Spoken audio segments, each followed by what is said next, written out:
umphakathi waseDanota la sizofuna justice for umntwana obulawe ama-foreigner bayi-5 bamshaya waze washona. But manje we are not happy ngeprocess ethathwa amaphoyisa ukuthi sazi ukuthi ubani obeka-participate ku-crime bangambambi bayamprotect.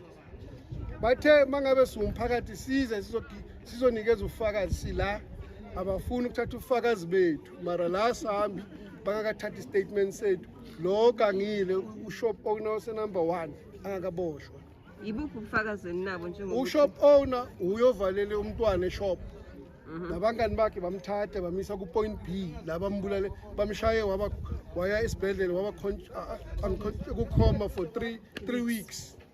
So umntwana ushonile izolo akho action ethathwa amaphoyisa, it's business as usual. So sifuna laba abaparticipate ekubuleni komntwana baboshwe. Masiceda la sikacedi kusasa sine public meeting enkulu sifuna kube ne total change amaphoyisa la eDanota sizothola amaphoyisa azosebenzisa correctly. So since ngifikile emini la amaphoyisa they are roaming around collecting ama-bribes ngibabhekile bangazi ukuthi ngikhona. So ama-foreigners aba-happy mawabona amaphoyisa because bayazi ukuthi bayababhadala. So sifuna ukutshentsha i-outlook yala eDanota yamaphoyisa aservice ama-South African. And also nalanto leyo ukuthi i-CPF idominate yilabelungu ongababoni la mara uyababona abadefender ama-foreigners because bayazi ukuthi babathatha imali zama-petrol nani bathola kula ma-foreigners. If it was a fair CPF forum actually ngabe silidwa yibo basincedisa ukuthi i-case iproceed, but because they're whites and akusumuntu omnyama lapha ke bakoletisa ugwayi bakoletisa amakhizi ingako babalona yayibona lento le enethina siyacindezeleka ngani. We are not committing any crime, sasiphuzela muphuzile bayakubopha. Mangabheka ama-arrest wala ilist out of 100 98 idakwa le2 ababantu bama-minor. Yayithola lento le. So into esifuna sifuna i-rotation and uMabhena asimfuni la. ubani uMabhena?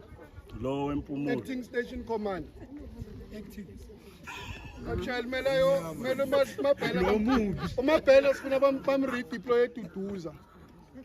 We are thirsty for amaphoyisa njengalaba lapha eDuduza azosisevisa nathi sizomsevisa sizomfundisa ukuthi singama-taxpayers imali yethu le bahola ngayo le bayithatha ngama-bribes. We don't care mabamdeployele eDuduza simele uMabhena.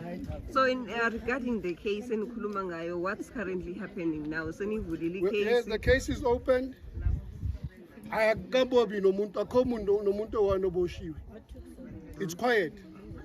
The investigating officer akakaza ayivina akhulume nefamily ukuthi ay-update ukuthi sikuphi.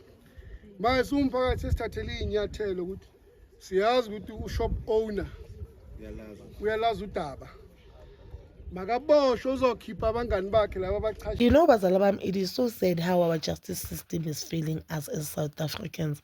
There's this young guy, guys, by the name of Lesego Hlahane. He was 22 years old and he was not mentally okay. He was mentally ill. I'm not sure which he was diagnosed with that or what disability, but bagangeko right.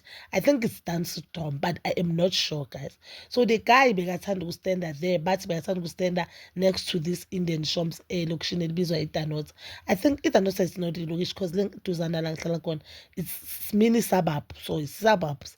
So but this guy ushawe ama-5 Somalians. So I'm not sure whether these are Somalians or Ethiopians. But they are, you know, Musi Amakula, we don't know whether they are Somalian or they are Ethiopians. But between these two nationalities, bamshayile, these 5 Somalians, bashayile umntwana I1. Umntwana ongaphilanga kahle, and unfortunately umntwana, he was rushed to hospital. Unfortunately 5 days after umntwana, he sadly lost impilo yakhe. The sad part kuyo yonke lento lene ukuthi I-justice is not served. Akuna-case, they don't know. Khona i-case evuliwe, akunamaphoyisa weza kibo umntwana wazokhuluma nabazali bomntwana. Nothing has been happening. Even if you look at the councillor or if you hear what the councillor is saying there, they are demanding justice. Abantu balova emsebenzini ukuthi bayitotoye ukuthi umntwana athole justice, but up until today labantu abakatholakali, and labantu apparently babalekile bavale even the shop. And we all know ukuthi it's not like ukuthi labantu babaleke now. Because after umntwana eceda ukushaya umntwana sesesibhedlela, the shop beyivula. I'm passing them ngemsebenzini. Leya shop beyivula, abantu bebarana the shop. So the time ifamily yovula icase, why amaphoyisa angavalanga shop, why amaphoyisa angamanga bayifuna umuntu oshaya umntwana? Umntwana saphila. Bamcharge with attempted murder of with assault. Why wait for umntwana ukuthi azashone? Can now they wanna take action. It is so sad, guys. And we know ukuthi ama-Somalians, most of ama-Somalians, the Ethiopians, these people who run these shops, bayikhipha imali emaphoyiseni. We all know that. Sometimes amanye babo they don't have ama-paper right, amanye babo they sleep in these shops. I don't mind mina amantu abeze legally to stay here. I don't have problem with foreigners who are here illegally, because labo bantu you can trace them. But the illegal ones, guys, let's just be honest, this is so sad. This is so sad. So that means this young man won't find justice because umuntu akhona ubalekile, umuntu akhona akazitraceka, amaphoyisa awafuni ukwenza umsebenzi wawo. I don't understand ukuthi why up until today la shop isavuliwe, or la shop lawa even ase next waseceleni kwala shop avuliwe, because apparently the way kwenza ngakhona engathi lamakulu abizene, these Somalians babizene bazoshaya lo mntwana. I wanna know ukuthi lo mntwana yenzeni, guys. I do not wanna know ukuthi yenzeni, but as umntana ohlala melapha kuleya shop, why bangazange mhlambe bashaya impempe, or why if umntana bekabahlupha, because we know ukuthi abantwana with disability nabo sometimes banokuba nenkani ngithi. So ngabe unami wayenza something, not ukuthi bamshaya baze bamkhipha umphefumulo bayi-5 bashaya umntana oyi-1 ona-22 baze bamkhipha umphefumulo. No, guys, it is so sad. I do not want to lie. I pray ukuthi umntana lo athole justice, but it seems like ama-chances of him getting justice are very slim. And I remember, umphakathi uyatotoy fela angathi uphelelwa amandla khona. So I just pray ukuthi mhlawumbe uzathole justice, or yena la alale khona uzozilwela. Asazozilwela kanjani kulama-Somalia labantu. And mhlawumbe, and the sad part ukuthi njengoba sekashonile nokuthi okuyena or okubona bamshayile njengoba bathi there were 5 bazokhonjwa ubani. This is so sad, guys. I don't want to lie. This is so sad. In South Africa, it seems like a marketplace. Umuntu ofuna ukuthengisa nani uza here.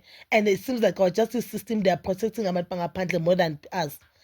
You understand? But bazalwane, that is all for us. Please don't forget to like, subscribe, share, and hit that notification button.